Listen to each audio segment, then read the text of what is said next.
buhay o kabiguan, ng ligaya o lungkot. Kaya marapat lamang na tanggapin si Jesus bilang tagapagligtas at Panginoon. At matapos yun ay panariwain ang katapatan at paglapit sa Kanya bawat araw o day by day. Ang day by day ay naglalayong umalalay sa pang-araw-araw na pamumuhay. Narito po si Kuya Ed Lapis sa mensaheng pinamagatang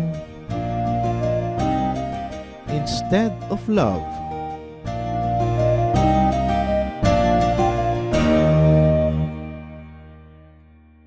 First John 4:8, God is love, and anyone who doesn't love others has never known Him. Ang Diyos ay pag-ibig, at sino mang hindi umiibig sa kapwa ay hindi nakakakilala sa Diyos. Ang ating pag-aaral, pinamagatang, Instead of Love, sa halip na pag-ibig. Salamat, Panginoon, dahil kayo'y Diyos ng pag-ibig. Payapain niyo po kaming lahat, patahimikin ang aming loob. Turuan niyo kami, Panginoon, na manahimik sa inyong presensya, makinig sa inyong pangangaral. Patawarin niyo kami sa iyong mga kasalanan, linisin kami, at ngayon paging dapating maakay niyo tungo sa buhay na mas tama, mas maliwanag, mas matuwid. Kayo ang mangusap, turuan niyo po kami, dinadakila namin kayo, pinupuri, sa ngalan ng iyong anak na si Jesus. Amen. Instead of love. Luke 4:14. Jesus returned to Galilee with the power of the Spirit. News about Him spread everywhere. He taught in the Jewish meeting places, and everyone praised Him. Ang Panginoong Jesus ay nagsisimula ng kanyang ministeryo. He was Spirit-led and Spirit-empowered, and everyone was pleased. Nagsisimula ang kanyang public ministry, pangangaral at pagtuturo, mahalagang bahagi ng kanyang ministeryo sa lupa. Verse 16 and 17, Jesus went back to Nazareth where he had been brought up, and as usual, he went to the meeting place on the Sabbath. When he stood up to read from the scriptures, he was given the book of Isaiah, the prophet. Pag-uwi ni Jesus sa kanyang bayan na nilakihan, Nazareth, ay agad-agad siyang tumuloy sa bahay dalanginan, sa bahay pulungan para sa mga panalangin, sa sinagoga, at binigyan siya ng mababasa mula sa book ni Isaiah. Kaugalian ng mga Hudyo noon na magkita-kita tuwing Sabbath, at merong magbabasa ng scripture at magpapaliwanag dito matapos ito ibasahin. So it was the Sabbath, supposed to be a holy day. It was supposed to be a holy book. Scripture was read, and the prophecy was read. It was supposed to be a holy activity. Dapat punong-puno ng kabanalan yung araw na yon, mga gawain at isipin, dahil Sabbath, binabasa ang mga kasulatan, at ngayon ang mga propesiya ang siyang pagtutuunan ng pansin. He opened it and read, "The Lord's Spirit has come to me because He has chosen me to tell the good news to the poor." Tamang-tama na ang binasa ng Panginoon ay tungkol sa kanyang sarili. Nang sinasabi, ako ang pinili ng Diyos, ng Panginoon, para siyang magbalita ng mabuting balita sa mga dukha, sa mga kapuspalad. So, the lesson for the day was the good news. And then the Lord continued, "The Lord has sent me to announce freedom for prisoners, to give sight to the blind, to free everyone who suffers, and to say, this is the year the Lord has chosen." Sa pagpapatuloy ng Panginoon sa kanyang binabasa, tungkol sa kanyang sarili na nasa propesiya, ay sinabi niya na ako ang pinili upang mag-anunsyo ng kalayaan ng mga bilanggo, ng paningin sa mga bulag, at kalayaan at pagpapalaya sa lahat ng mga nagdurusa. Sabi, ito na ang panahon ng pagpapala. So the message was about freedom, sight, favor from God, prophecy about the Savior. Verse 20, Jesus closed the book, then handed it back to the man in charge and sat down. Everyone in the meeting place looked straight at Jesus. Matapos basahin ni Jesus at kanyang isinara, binulumbon ang nakabulumbong kasulatan, ang lahat ng matay nakapako sa kanya at nag-aabang kung ano ang kanyang paliwanag sa kanyang mga binasa. So everyone was attentive and expectant. Then Jesus said to them, "What you have just heard me read has come true today." All the people started talking about Jesus and were amazed at the wonderful things he said. They kept on asking, "Isn't he Joseph's son?" Napakalaki ng statement na binitawan ni Jesus matapos niyang bulong-bunin ang kasulatan. Hindi naman mga libro yun nun mga nakaroll yung mga papel. Sabi niya, ang karirinig nyo lang na binasa ko, ngayon ding araw na ito ay natupad na. Sa makatuwid, natupad na dumating na ang pinili ng Ama sa Langit upang maging tagapagligtas, upang magdala ng magandang balita sa mga dukha, magpalaya sa mga bilanggo, at dumating na ang simula ng panahon ng pagpapala. The time of the gospel, the good news has come. At manghang-mangha ang mga nakinig. There was excitement, amazement, wonder. Verse 23 and so on. Jesus answered, "You will certainly want to tell me this saying, 'Doctor, first make yourself well.' You will tell me to do the same things here in my own hometown that you heard I did in Capernaum. But you can be sure that no prophets are liked by the people of their own hometown." Parang binusa ng malamig na tubig ang nag-aalab na damdamin ng mga tao sa kanilang pananabik kung ano ang sasabihin ni Jesus dahil ang isinunod niya, sigurado sasabihin niya sa akin, "Doktor, pagalingin mo sarili mo." At sigurado, hihingan niyo ako ng mga kung ano-anong mga patunay na ako ang anak ng Diyos, na ako ang tagapagligtas at hihilingin niyo sa aking maghimala. Tulad ng mga nadinig niyong ginawa kong himala sa Capernaum.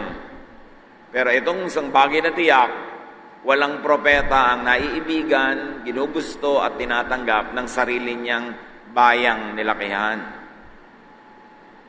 It was an honest appraisal and statement, but the bitterness of its reality would not be lost on the hearers. At dinagdagan pa ni Jesus.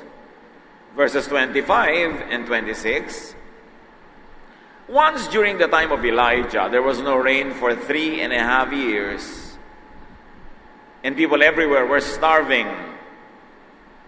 There were many widows in Israel, but Elijah was sent only to a widow in the town of Zarephath, near the city of Sidon." Ang unang-unang public statement ni Jesus matapos niyang sinabing dumating na ang ipinangakong panahon, ang ipinangakong tagapagligtas ay, sinabi niya, "Sigurado hindi niyo ako tatanggapin." At sabi niya, alam niyo ba, nung panahon ng propetang si Elias, 3.5 taon na walang ulan, nagkaroon ng tagtuyot, taggutom. Gutom ang lahat ng tao sa Israel at napakaraming biyuda sa Israel ang nangailangan ng tulong. Pero si Elijah, ipinadala ng Diyos sa isang balo na hindi Israelita, isang Gentile, sa bayan ng Zarephath na malapit sa lungsod ng Sidon. Masakit sa tenga, pero totoo ang sinabi ni Jesus. Ang mga Israelita na nasanay, naturuan, na memorya nila na sila ang bayang pinili at itinangi ng Diyos, na sila ang bayan at anak ng Diyos, na sila ang favored ng Diyos, ang unang-unang ipinamukha ni Jesus sa kanyang kauna-unahang public statement matapos niya sabihin siya ang isinugo ng Ama at dumating na ang panahon ng pagpapalaya. Ang una niyang sinabi ay, hindi naman kayo ganon ka-espesyal. Jesus' first teaching after declaring that He was the sent one of God, that He was filled with the Spirit, that the year of the Lord's favor has come, was to say, that Israel was not really that special. Jesus gives a most unexpected, unflattering, and ego-deflating message. Israel was not that favored by God. Walang umaasa na itong unang maririnig sa tagapagligtas, sa Mesiyas na darating. Akala nila sila'y palalayain mula sa Roman rule. Akala nila lalo sila babantog, itatangi, pasisikatin. Pero ang sabi ni Jesus kauna-unahan, sa dinami-rami ng balo dito sa Israel, wala ni isang pinagpala ng Diyos. Nung panahon ng taggutom, ang pinagpala isang balong tagalabas, isang Gentile, taga-Zarephath. Hindi kayo ganon kapaborito ng Diyos tulad ng inyong inaakala. At dinagdagan pa niya sa verse 27, during the time of the prophet Elisha, many men in Israel had leprosy, but no one was healed except Naaman who lived in Syria. Dalawang dakilang propeta, pinakadakilang propeta ng Old Testament, si Elijah at si Elisha. Sa panahon ni Elijah, nagkaroon ng taggutom, walang pinagpala ni isang balo sa Israel, kundi isang balong tagalabas. At sa panahon ng kanyang successor, si Elisha, sabi ni Jesus, ang dami-daming lalaking Israelitang ketongin, pero walang pinagaling ang Diyos ni isa sa pamamagitan ng makapangyarihang propetang ito, kundi si Naaman, na Syrian, taga-Syria, hindi Israelite. Totoo, bagamat masakit sa tenga ng mga taga-Israel, na idiniin palalo na hindi naman sila ganun talaga ka-favored tulad ng inaakala nila. Another example, another proof, another challenge to Israel's favored status. Ganun pala. Sabi, darating na ang kalayaan ng mga prisoners, darating na ang comfort ng mga nahihirapan, but the recipient of God's favor crossed lines. They crossed gender lines. Isang babaeng balo, isang lalaking may ketong. They crossed economic and social lines. Isang mahirap na babaeng balo, isang mayamang lalaking may ketong. They crossed borders. Sa Sidon at pagkatapos sa Syria. At hindi lang yon, they crossed ethnical lines. Ang pagpapala ay hindi nabigay sa mga Israelita, kundi sa mga tagalabas. Kung ating sasariwain ang binasa natin, sabi niya, He opened and read it. He has chosen me to tell the good news to the poor. Good news to the poor, yun pala yung poor included and meant the Gentiles. Not only the poor Israelites, but the poor Gentiles. It also included women and men, not only men. It included the rich and the poor, the powerful and the weak. At yun pala yung blessed are the poor in spirit. Yung mga napag-iwanan ng mga pagpapala, yung mga nilait-lait, dinusta, ipinwera ng Israel, pagpapalain pala ng Diyos pagdating ng kanyang Messiah. At sabi ni Jesus, the Lord has sent me to announce freedom to prisoners. Yung pala, the Gentiles who had been excluded and looked down upon by Israel, yun pala yung kasali sa tinutukoy na prisoners. At sabi, the Lord has sent me to give sight to the blind, and perhaps the blind is Israel. Iminulat ni Jesus ang mata ng mga Israelita. Bulag kayo, akala nyo may favoritism ang Diyos, akala nyo kayo lang ang mahal. Tingnan ninyo sa mga nakaraang panahon kung sino ang pinagpala. That freedom was to free everyone who suffers, including the Gentiles. At sabi niya, and to say, this is the year that the Lord has chosen. Favor was for everyone, not for Israel alone. That was the unmistakable first public message of Jesus after He declared Himself to be the one sent by God, filled by the Spirit to set people free. Ano mangyayari sa excitement ng mga Israelitang nakikinig sa kanyang mensahe? Mga relihiyoso, mga panatikong mga relihiyoso. Verse 28. When the people in the meeting place heard Jesus say this, they became so angry that they got up and threw him out of town. They dragged him to the edge of the cliff on which the town was built because they wanted to throw him down from there. Mula sa banal na gawain, banal na pagbasa ng mga salita, banal na mga asal at itsura, dahil sila yung mga relihiyosong merong malalim, masidhing pananampalataya sa kanilang paniniwala, nung may marinig sila na hindi sang-ayon sa kanilang inaasahan, ang kabanalan ay naging biglang kalupitan. Nagalit sila, nag-alimpuyo ang galit sa kanilang puso, kinaladkad nila si Jesus palabas ng sinagoga hanggang doon sa may gilid ng bangin at ihuhulog nila siya sa bangin para siya ipatayin. Yun ang ginagawa ng mga relihiyosong bulag sa kanilang paniniwala. There is a very thin line between holiness and sinfulness, between love and hate, when one is religiously fanatic. So from a holy activity to anger, to rage, violence, and to murder. Although they did not succeed because Jesus disappeared from there. Misguided religion could turn people into haters. At kahit saan ngayon sa balat ng lupa, anumang relihiyon, pagka ang mga umaanib dito ay binulag ng brainwashing, pinapaniwalang sila lang ang tama, at ang lahat ng hindi nila kapanalig ay mali, napakadali sa kanilang gumawa ng kalapastanganan, karahasan, kasamaan, sa ngalan ng Diyos, na kanilang sinasabing sinusunod at pinaniniwalaan. Misguided religious belief and fervor could lead to brainwashed thinking. Napakadali na ang pulpito ng anumang relihiyon ay maging brainwashing machine. Pagka ang tao ay nakikinig sa iisa lang, walang ibang pinapakinggan, bawal makinig sa iba, napakadali na pakitirin ang kanyang utak.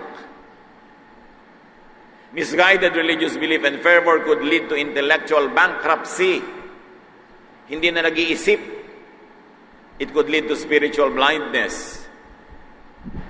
Sila lang ang tama, lahat ay mali, lahat ay satanic. And therefore, it leads to selective holiness, selective kindness, and selective hatred. Pinipili lang ang mamahalin, yung kapanalig, at pinipili lang ang kamumuhian yung hindi kapanalig. Kaya galit na galit si Jesus sa mga religious leaders of His time. And those were Jewish religious leaders, not pagan religious leaders even. Matthew 23:24, sabi ni Jesus, "You blind leaders, you strain out a small fly but swallow a camel." Mga bulag kayo, sabi ni Jesus. Sinasala nyo pa ang iinumin ninyo para matanggal ang maliliit na mga insekto? Pero kayang-kaya nyong lulunin ang buong buo ang isang kamelyo. May mga hindi kayo magawa in the name of religion. Hindi pwedeng marumi ang kamay, marumi ang paa, hindi pwedeng kainin ito at kainin yon. Pero kayang-kaya nyong mamuhi. Kayang-kaya nyong pumatay. Kayang-kaya nyong manira, manakit ng kapwa. Lalo't di nyo kapanalig. Sabi kayo mga bulag, di nyo malulun ng kaprasong insekto, pero mas malalaki pa rin ang nalululog ninyo dahil kayo bulag. You become majors in minors, and you become specialists in non-essentials. Ano mang uri ng relihiyon, ano mang brand, pagka ang mga nananampalataya ay wala nang ibang pinapakinggan kundi isang tinig lang, bawal makinig sa iba, pakitid ng pakitid ang utak, nangyayari yan. May mga Kristiyano pa na nabalita na sa takot ng babahiran ng sanlibutan ng kanilang mga anak, at ito yung nangyari sa Amerika, ay pinag-homeschooling na lang. Sila na lang yung teacher, wala nang iba. E di lumit ang utak ng mga bata. Kasi kinukulong nila, pinaparusahan sa ngalan ng Diyos. Napakaraming pagkakamali na pwedeng gawin ng tao sa ngalan ng relihiyon. At ang kasaysayan ng lahat ng kabihasnan ay punong-puno ng mga religious wars. Wars of hatred, wars of violence in the name of God. Alam natin na may nangyayaring pagbabaluktot doon dahil ang Diyos ay hindi makakapayag sa ganong mga uri ng karahasan. Intense religiosity could blind people. Pag ang pinanggagalingan na lang ng laman ng utak ay relihiyon, wala nang iba. Ang lahat ng edukasyon ay relihiyon lang, wala nang iba. You will create robots. Luke 6:39. Jesus said, "Can one blind person lead another blind person? Won't they both fall into a ditch?" Ano nga naman ang mangyayari kung ang bulag ay siyang aakay sa kapwa bulag? Kapwa lang sila mabubulid, mahuhulog. Misguided religious belief and fervor could lead to extremism. Yung exaggerated dedication to one's belief, extreme behavior, total bawal of this, and total doing of this. Godliness means balance.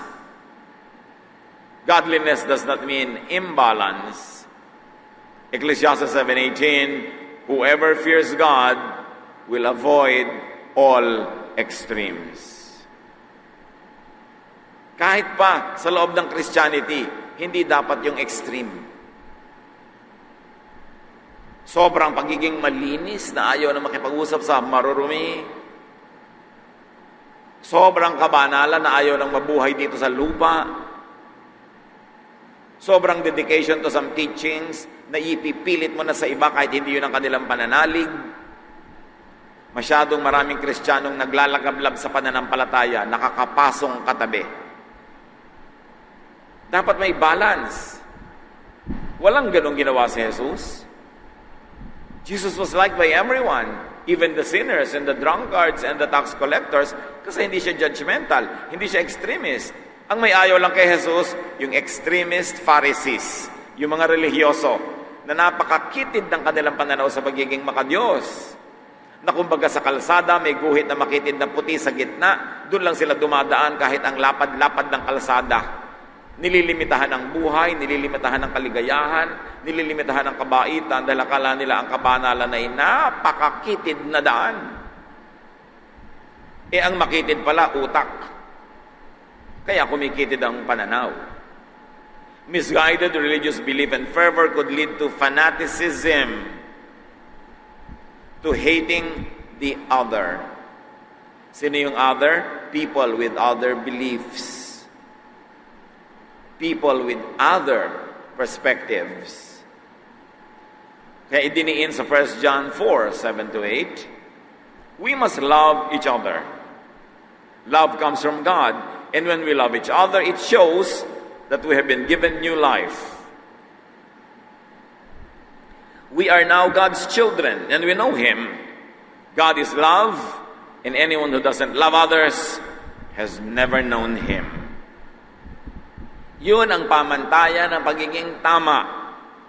Ang dami nagtatanong, Pastor, ano po ang tamang pananampalataya? Ano ang tamang interpretasyon? Ano ang tamang theology?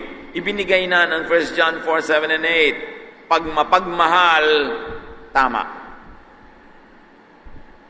Pag hindi mapagmahal, hindi yun sa Diyos, hindi yun tama, kahit ang kalupitan ay ginagawa sa ngalan ng Diyos. Kaya nga inutos ng Diyos, you shall not misuse my name. Huwag niyong gagamitin sa mali ang aking pangalan. Huwag niyong gagamitin ang aking pangalan sa pagpatay, sa pagpakikaaway, sa paninirampuri, sa panlalapastangan ng kapwa, sa panghihiya, sa pambibisto at panguusig sa mga akala mo'y may mga makasalanan. Huwag ginagamit ang pangalan ng Diyos kasi hindi ginawa ni Jesus kahit kailan ng ganon. Misguided religious belief and fervor could lead to dehumanization. Maraming tao nawawala ang pagkatao, ang pagiging tao pag naging relihiyoso. Nagiging lapastangan sa mga kamag-anak, nagiging bastos ang ugali sa mga kapitbahay, Nawawala ng pakundangan sa nararamdaman, iniisip ng iba. Ang gusto, baguhin ang lahat, gawing banal ang lahat, ayon sa kanyang mga sukatan. Ipuwera ang lahat ng hindi banal, itiwalag, ipahiya, ibisto. Hindi yan kay Jesus.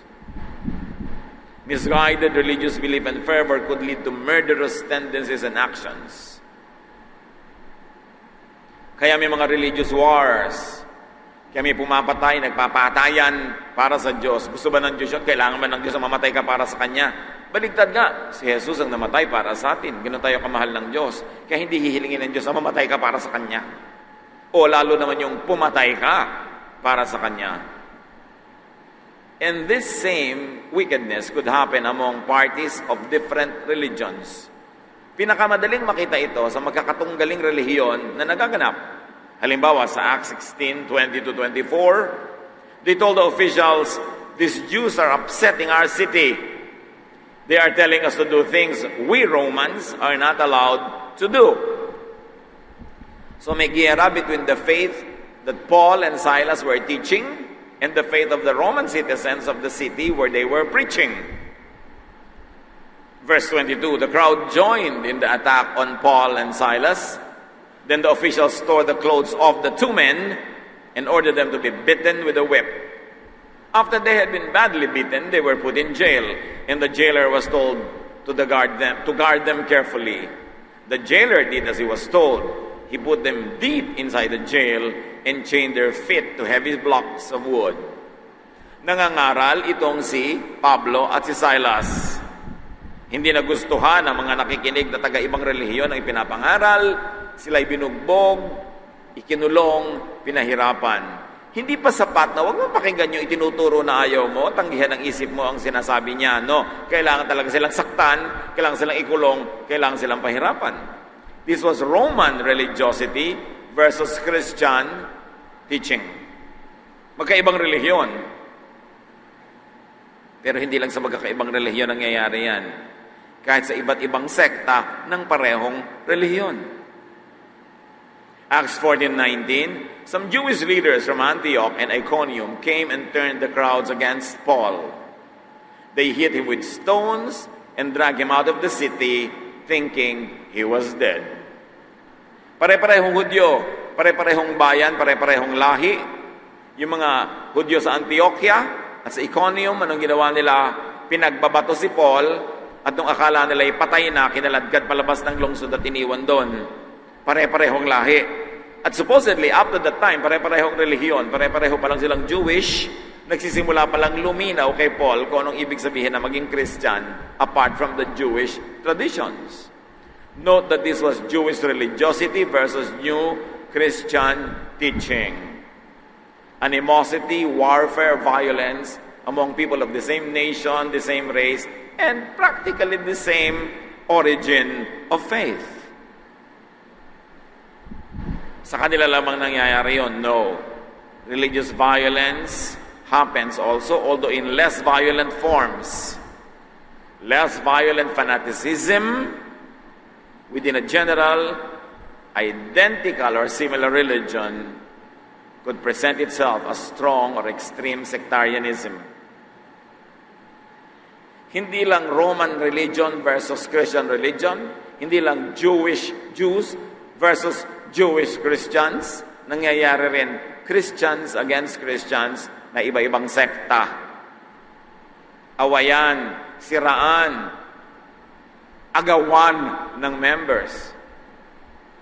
It happens in forms of sectarianism, of congregationalism, or doctrinism. Pare-parehong mananampalataya pero magkakaiba ng doktrina sa tribulation, post, pre, or mid. Pare-parehong Kristiyano pero iba-iba ng doktrina sa baptism, immersion, or wisik, or buhos. Pare-parehong Kristiyano pero hindi nagkakasundo sa tugtog. Dapat ba tahimik o mabilis? This means hating, fighting, destroying people of the same religion who have variant takes on doctrine under the same God. Christian versus Christian, halimbawa, like Paul and Peter. Magkagalit yung dalawang yan sa maraming issue. Kaya nung minsan sa harap ng lahat, hiniya ni Pablo si Pedro at ipinagmalaki pa niya. Galatians 2:11. When Peter came to Antioch, Paul says, I told him face to face that he was wrong in front of everybody. Anong awayan dyan? Grace-based versus law and works-based Christian teachings. Ang bangayan ni Pablo at ni Pedro ay tungkol sa nawawala ba ang kaligtasan o hindi? Grace lang ba talaga o works? Law ba o grace? Yan ang pinag-aawayan nila. Hindi bago ang usaping ito nung paman. Kahit pareho na ngang Christian. Ano ang dapat nating isipin tungkol sa lahat ng mga bagay na ito, mga kapatid? Lalong-lalo, napakarami nating nababalita ang mga gulo sa paligid dahil sa relihiyon. Religious extremism, no matter of or by what religion, cannot be from God. Especially when it is rude, unkind, cruel, violent, or murderous. Nabulag ang mga taong namamatay, nagpapakamatay para sa Diyos. Hindi kailangan yun ng Diyos. God does not need dead sacrifices. God wants us to be living sacrifices. Testimonies to His goodness. Religious unkindness and violence is not committed only by followers of religion against followers of another religion. Hindi lang religion kontra religion yan. As we look deep into Christianity, many Christians are in this zealous sectarianism. Labanan, tribalist congregationalism. Many Christians are into dogmatic doctrinism. Ang paniniwala ko ay kaisa-isang tama sa mundo, lahat ay mali. Many Christians are into petrified conservatism. Pangmuseo na ang kanilang mga ugali at asal. Kinokopya nila yung mga asal sa Biblia ang 2,000 or 3,000 years old. At meron din mga Christians na nasa irreverent modernism. Wala silang pakialam at paggalang sa mga conservative. Sinasagasaan nila ng lahat ng kanilang modernist thoughts and ideas. They also harm, hurt, or demolish one another. Masakit. Pero ang pinakamalalim na sugat na nadadama ng isang mananampalataya ay galing sa kapwa mananampalataya na mayroong ibang interpretation. Kaya walang ginagawa yung mga Kristiyano kundi magpintasan na magpintasan, magsiraan na magsiraan. Oras na naging mabunga ang gawain mo, kakalkalin ang buhay mo, hahanapan ka ng baho para masira ka at para walang maniwala sa iyo. At may papaniwalaan ka uli, gagawin na naman nila yun hanggang wala na tayong mapaniwalaan, wala na tayong masundan. Lahat ng masasamang asal lumalabas sa mga Kristiyano sa ngalan ng Diyos. Pag may nabalitaan nagkakasala, nagkakamali, pag-uusapan, lalapain, at kahit naglilingkod ka sa church ng 10, 20, 30 years, binabalitaan ang kasalanan mo, ipupulpito ka, ibibisto ka, ipapahiya ka, beyond repair. Mabuti pa yung mga rebelde, pag nasusugatan ng mga kasamahan nila, binubuhat at itinatakbo ang mga Kristiyano, sila ang naglalapaan. At kawawa ka, no matter how much you serve, no matter how good you are, oras na nadapa ka, yuyurakan ka ng mga kapwa mo Kristiyano. Anong uri ng espiritu yon? Yun ang dapat mawala. Napakadali sa ating sabihin ang sama-sama ng ibang relihiyon. Bakit sila ganon? Nangyayari yon kahit sa mga Kristiyano.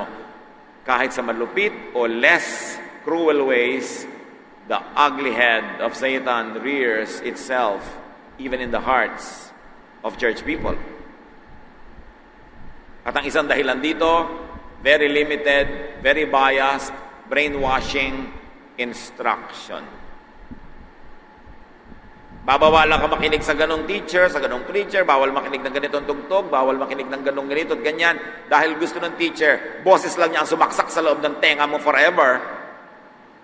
Para lahat ng hate niya, hate mo rin. Lahat ng ayaw niya, ayaw mo rin. Gagawin kanyang robot. Ang kailangan lang niya ang iyong katawan, pero yung utak mo, titirahan niya.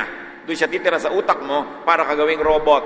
Don't ever go after this kind of religiosity. religious instruction and practice, when devoid of liberal education, of secular practicality, when it is devoid of democratic discourse, when it is without personal liberties, and when it shuns internal criticism, when it is no balance, and when it is dogmatic and ultra-conservative, could only produce religious zealots, fanatics, armies, and religious wars. Pag ang espiritualidad ay walang balanse, walang feeding from others, walang ibang punto de vistang naririnig, ang malilikha ay mga bulag na tagasunod at gagawin silang mga kawal sa walang katapusang digmaan ng mga relihiyon. Religious people turn spirituality into warfare. Meanwhile, Jesus taught love and peace. But many Christians after Jesus, within the church, promoted militant and aggressive warfare. Matapos si Jesus ay umakyat sa langit, ang mga naiwan niya mga disipulo ay umimbento na naman ang sari-saring mga katuruan na ngayon, pati ang pagdarasal, warfare. Pati ang mga prayer people, prayer warriors. Really? Talagang kailangan laging war?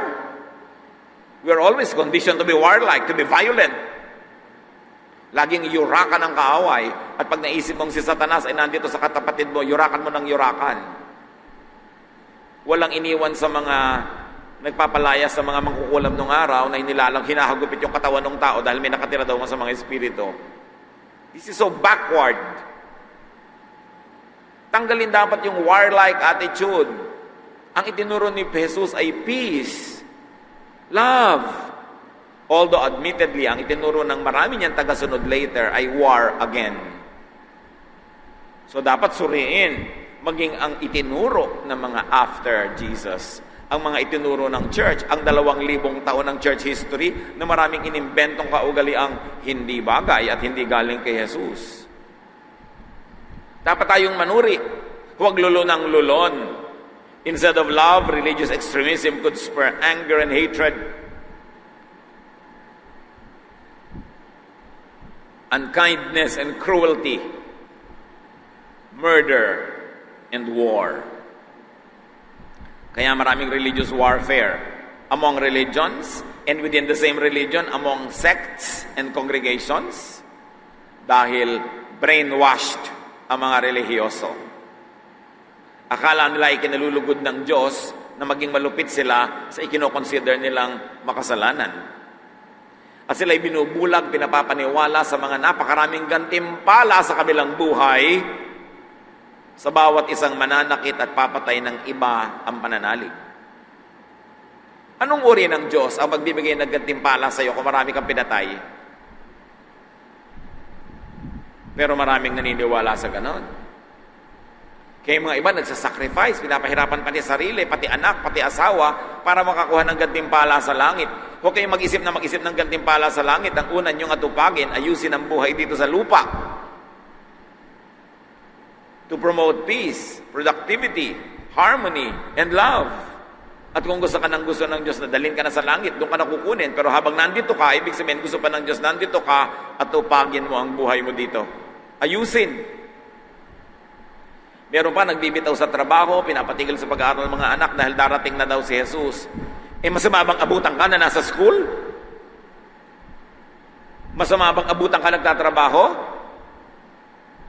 Sabi nga sa Matthew, 2 women are grinding at the mill. One is taken, one is left. 2 men are working in the field. One is taken and one is left. Ibig sabihin, pagdating ni Jesus, aabutan ka nagtatrabaho, hindi mo kailangan mag-resign. Hindi mo kailangang isuspend ang buhay mo, itigil lang yung kaligayahan dahil darating si Jesus. Masama bang abutan ka na maligaya sa buhay? Sabi niya, I came that you might have life and have it abundantly. Masama bang abutan kang restful? Kailangan man lagi kang at war? Sabi niya, come to me all of you who are tired and heavy laden and I'll give you peace, I'll give you rest. Be spiritual, but intelligent and practical too. Pag ang tao naging spiritual, hindi kailangan maging bobo. Hindi kailangan itapon ng karunungan. Hindi kailangan maging hangal. Do not equate godliness with stupidity and foolishness. The people of God are to be intelligent because it is God who gives us our brain, our reason.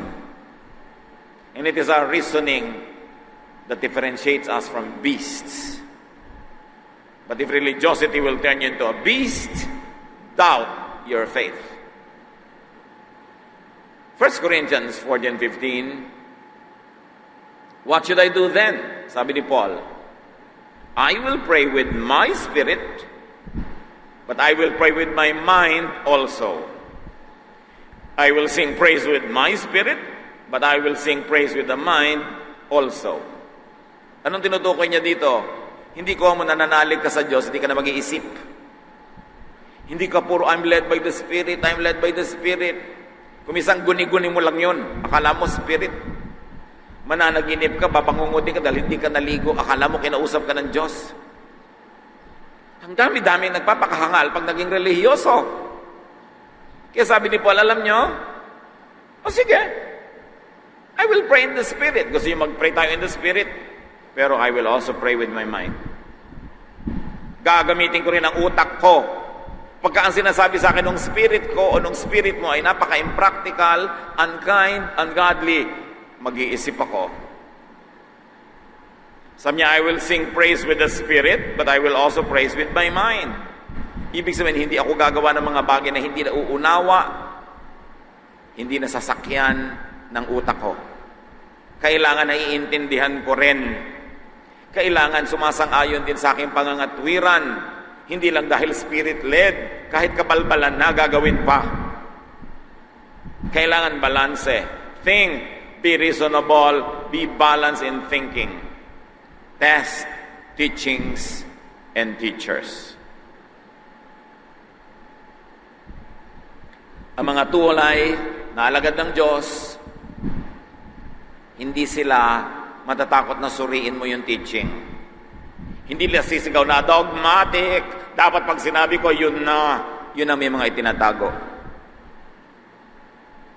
The deception of Satan does not want to be tested, does not want to be contested, does not want to be shed light on. But truth will always prevail. It needs no apologists. Kailangan ng tao na nunuri. Hindi ko mo sinabi ng religious leader, bulag na bulag mong susundin. Kailangan mag-isip ka, kasi Diyos ang may bigay ng utak. So beware of spiritual and heavenly rewards for zealotry, for fanaticism and narrow-mindedness. 1 John 4:1. Don't believe everyone who claims to have the Spirit of God. Test them all to find out if they really do come from God. Many false prophets have already gone out into the world. Where will you find false prophets? Some of them outside the church, but most of them in the church. Dahil saan ba sila may gustong dayain? Dito sa mga relihiyoso. Kaya kahit sa church, lalo bago kayo, hindi ko may katabi kayo dyan, dasal ng dasal, papautangin nyo na. Hindi ko may meron kayong kasama sa inyong Bible study group, biglang pagtitiwalaan mo na, makikipag-partner ka na sa negosyo, tapos mabawa 1, 2, 3 ka, sasabihin mo sa pastor, bakit po yung isang brother dinaya ako? Ba't ka nagpadaya? The wolves will be among sheep. Ang mga huwad ay hahalo sa mga totoo. Kaya kahit ka mapagtiwala, mapayapa, maibigin, may part of you that will always test the Spirit. There is a part of you that will always use your intellect. Huwag kang padaya. Maraming gustong manggancho, mang 1, 2, 3, sumasali sa church. They immerse themselves in ministry. They ingratiate themselves, nagpapa-cute, nagpapa-pogi points. Mga 1, 2 taon na nagpapadama, sing lingkod ng lingkod, attend ng attend, para sa isang attack na pinaghahandaan nila. So mag-ingat-ingat kayo. Be innocent as doves, sabi ni Jesus, but be wise as serpents. Hindi ko man naging relihiyoso ka, tinapon mo yung utak mo. Kailangan nanunuri. And avoid and reject extremes and extremism. Hindi lang yung pagpatay ang extremism. Yung sister, 40 days tayo mag-fast, gayahin natin si Jesus. Extremism na yata yan, ha? Baka ang kasunod niya, crucifixion, mag-isa ka na lang. Tama na sa akin yung 1 or 2 days, gusto mong 40, mag-isa ka dyan. Pero alam mo, meron akong vision from God na ganitong gagawin natin. Ikaw ang tutulong sa akin. Ako pala papatulungin ng Diyos, ba't hindi ibinigay sa akin ng vision? Sa'yo lang. Hayaan mo, aantayin kong ibigay din sa akin ng Diyos yung vision bago ako pauto sa'yo. May vision ka pala, idadamay mo ako. Kung gusto ako ng Diyos madamay sa vision na yan, like Joseph, papatulugin niya ako at siya mismo ang magbibigay sa akin ng guidance through the dream. Hindi sa pagnanag mo, kate-text mo, hindi sa mga private message mo. Diyos dapat na magsabi sa akin, hindi ikaw. Huwag kayo nagpapadaya sa mga ganyan. Kaya marami mga Kristiyano, mga bigo, duguan, nagtatampo pa sa Diyos. Kasi itinapon ng utak nung pumasok sa church. No! Pagpapasok kayo sa church, lalo kayo magsuot ng magandang utak. Because the truth of God will be more appreciated by the intelligent and the discerning. Ecclesiastes 7:18, whoever fears God will avoid all extremes. So apply the best and the highest test, love. Pag may ipinapagawa sa'yo, ang tanong mo agad, loving ba yan? John 30:35, by this everyone will know that you are my disciples if you love one another. May mga minority sa church, sa country, may mga iba ang pananalig, may mga iba ang behavior. Papatayin mo dahil iba sila, loving ba yan? No matter how holy you look, if it's not loving, it is not from God.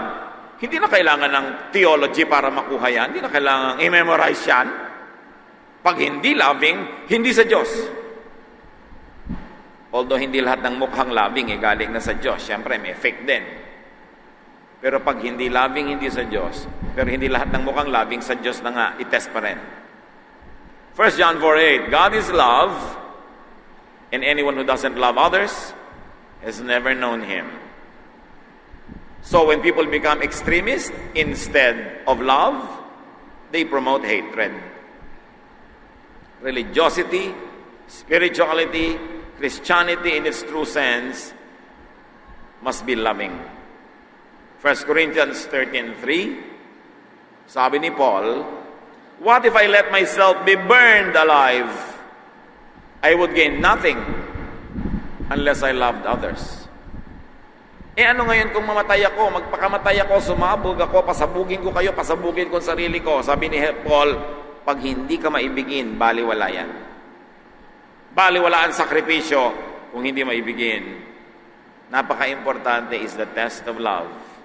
Let your spirituality, your religiosity, your Christianity make you lovers of God and of fellow men. At sabi ni Jesus, love others as you love yourself. So mahalin mo rin ang iyong sarili. Yun ang tunay na katuroan ni Jesus. Not needless sacrifice, but to have peace, to love and be loved. This is the good news. This is the message of the Son of God. Ama namin, salamat po na mahal nyo kami sa kabila ng lahat. Buksan nyo ang aming mata. Huwag kaming pabulag. Huwag kaming pabingi sa mga gustong kumontrol sa utak namin. Teach us to be intelligent believers and teach us to be discerning. Lagi naming hanapin yung love sa iba, love ng iba, at love namin para sa aming kapwa. Pagbulay-bulayan natin ito mga kapatid, isipin. Hilingin sa Diyos na bigyan tayo ng very practical and powerful personal applications, lalo sa panahon na ito ng gulo, na sa ngalan ng Diyos, sa ngalan ng relihiyon, maraming kalupitan at kasamaan ang nagaganap. Dear God, teach us to be agents of peace, to be agents of love. Be with the Lord in silent reflection.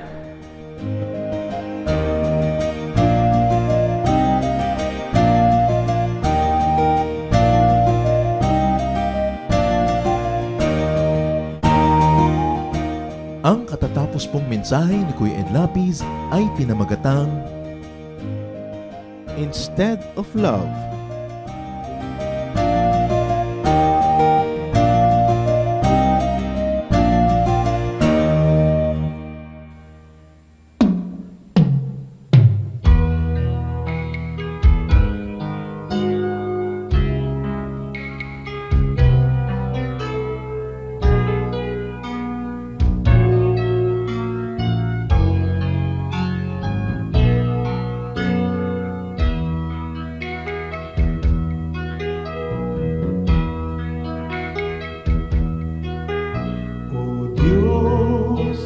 Dalangin ko'y iyong tanggapin,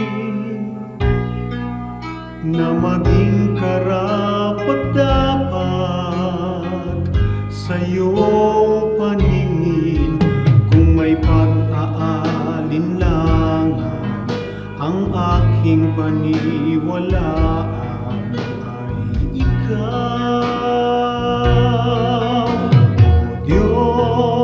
Ang kailangan ko'y iba, yung lakas upang di ko natahakin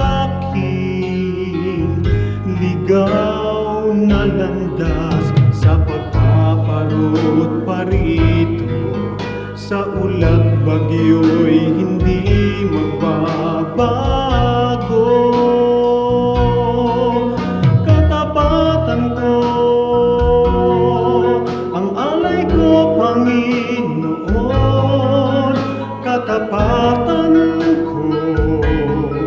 sa'yo'y panghabang panahon. Kahit minsan na tiwala ko'y di kukupas, katapatan ko panatiliin mong wagas.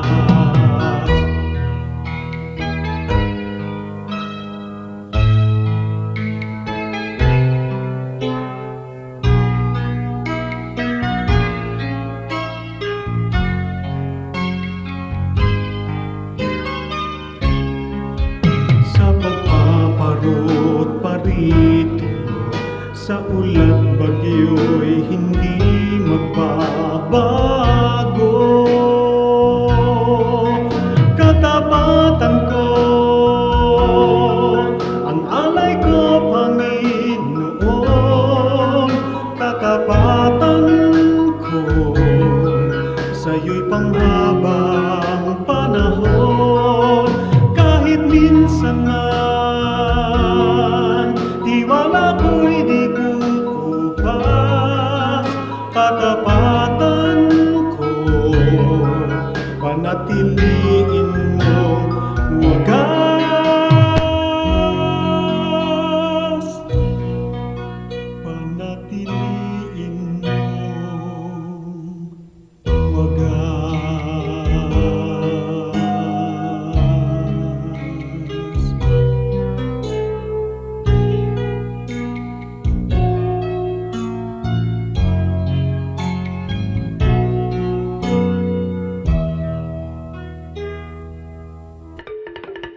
Dumako po tayo sa mga hiyas ng bayan, mga kayamanan po ng ating lahi, ng ating lipi, na maaari nating pagyamanin, kilalanin at itampok. At ito po ay atin ding ipamana sa mga darating pang henerasyon.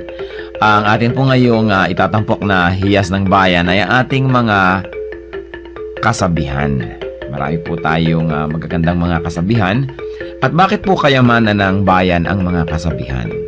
Sapagkat ito po ay mga karunungan na naipon, sinala, niliglig, binuo ng panahon.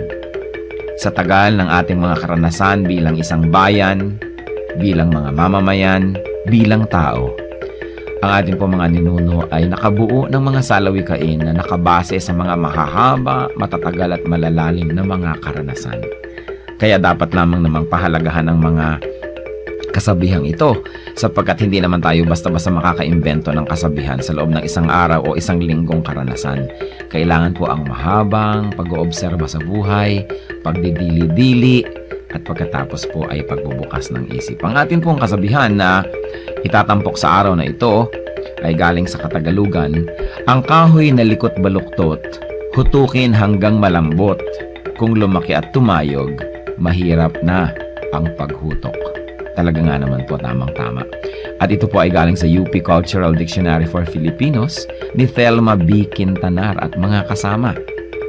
Uulitin ko po ang kasabihang ito.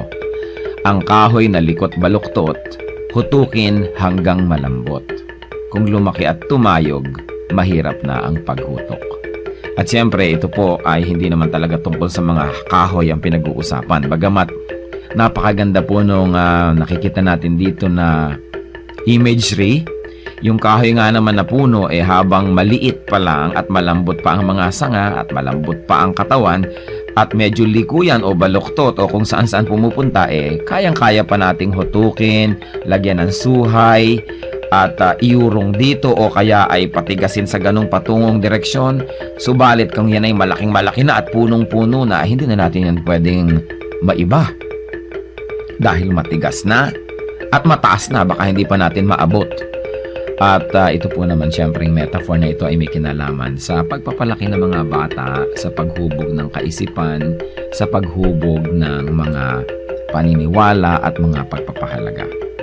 Napakahalaga ang pagtuturo sa bata ng mga konsepto ng tama at mali, ng maganda at ng mga hindi maganda, habang ang tao ay bata pa, habang ang kanyang isip ay mura pa, at habang siya ay masunurin pa, habang siya ay dependent pa at umaasa pa sa kanyang mga magulang o sa mga matatanda, habang siya ay teachable and impressionable, ay kailangan na dumating tayo sa talagang masusi at seryosong pagtuturo. Napakahalaga na turuan ng mga bata sa tamang panahon. Huwag po nating ipaurong-urong ang pagtuturo sa mga bata. Pag kami mga itinatanong, huwag natin sabihin, bata ka pa, hindi mo pa malalaman yan, saka na, pagtanda mo na. O kaya, ano ba, kabata-bata mo, ang dami mong tanong, malalaman mo rin yan pagtanda mo. Kailangan po maingat tayo sa pagsagot sa mga tanong, ibigay po natin ang mga sagot na tumpak at tama, at itrato natin ang mga bata na parang matanda kung ating kausap, igalang din natin sila, at bigyan natin ng mga tamang paliwanag. Tandaan po natin ang pagbabantay, ang pagtuturo, ang paghuhutok sa mga mumunting mga bata. Yan po ay magkakaroon ng panghabang buhay na epekto sa kanilang buhay. Kaya isa pong mahalaga na paalala rin sa ating mga magulang, bigyan natin ng oras ang ating mga anak, bigyan natin ng panahon na mahutok yan sa tama, sapagkat kapag malaki na, mahirap na po yan na ibahin pa. Kaya ilapit natin sa Panginoon habang maaga, palakihin natin ang may takot sa Diyos, palakihin natin na kasama ay mga mananampalataya, nadidinig ang salita ng Diyos, mga Kristiyanong awitin, at nang sa gayon, ang batang ito ay lumaking nasa tamang direksyon. Sabi rin po yan sa Bible, train up a child in the way he should go, and when he is old, he will not depart from it. Meron po tayong equivalent niyan sa ating pong kultura, sa ating mga kasabihan. At yan po ang hiyas ng ating bayan ngayon, kasabihang, ang kahoy na likot baluktot, hutukin hanggang malambot. Kung lumaki at tumayog, mahirap na ang paghutok.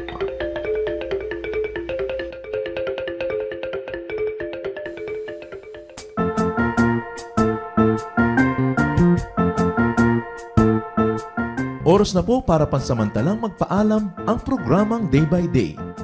Tayo po'y magsama-sama tuwing ika-6 hanggang ika-7 ng umaga, araw-araw. Magandang umaga po at mabuhay ang Panginoong Hesus.